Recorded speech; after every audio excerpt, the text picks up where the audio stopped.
আসসালামু আলাইকুম রহমতুল্লাহ। আপনি দেখছেন এডুকেশন টিভি বাংলা উর্দু। আমি আছি আপনার সাথে মাহফুজুর রহমান।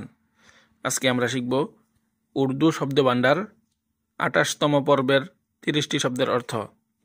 তাহলে চলুন শব্দের অর্থগুলো জেনে নেই। আপনি যদি খুব সহজে হিন্দি ভাষা শিখতে চান, ডেসক্রিপশন বক্সে দেওয়া লিঙ্কে ক্লিক করুন।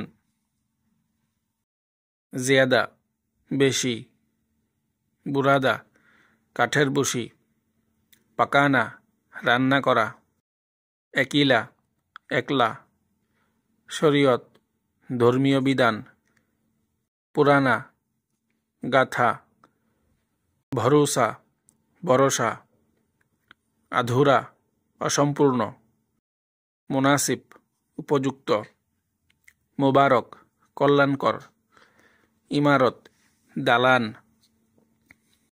মোহাব্বত ভালোবাসা, নিকাম্মা অকেজো, উসলনা গর্ব করা, নিকালনা বের হওয়া।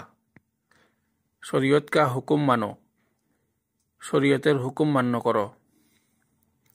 ভুখ সে জিয়াদা না খাও, ক্ষুধা হতে অধিক খেও না। মসজিদ মে না থোকো, মসজিদে থুতু ফেলো না। सीना पेरो ना और खाना पकाना सीखो, সেলাই গাথা এবং পাক প্রণালী শিখো। लोबान की ध्वनि दो, আগরবাতির ধোঁয়া দাও। लकड़ी का बुरादा खूब जलता है, কাঠের ভুসি খুব জ্বলে। खुदा एक अकेला है, আল্লাহ এক ও একক। कोई काम अधूरा ना छोड़, কোনো কাজ অসম্পূর্ণ রেখে দিও না।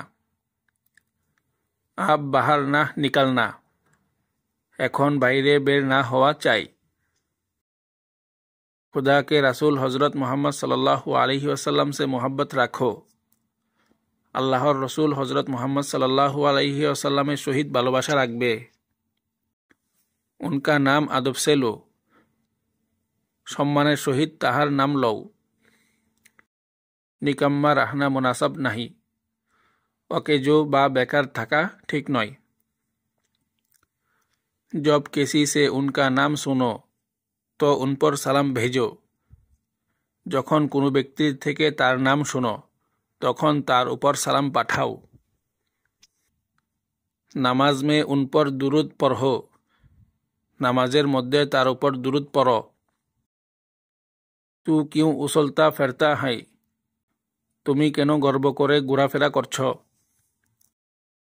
इस मस्जिद की इमारत बनानी तुम्हें मुबारक हो, এই মসজিদের দালান তৈরি করা তোমাদের জন্য কল্যাণকর হোক। ভিডিওটি শেষ পর্যন্ত দেখার জন্য ধন্যবাদ।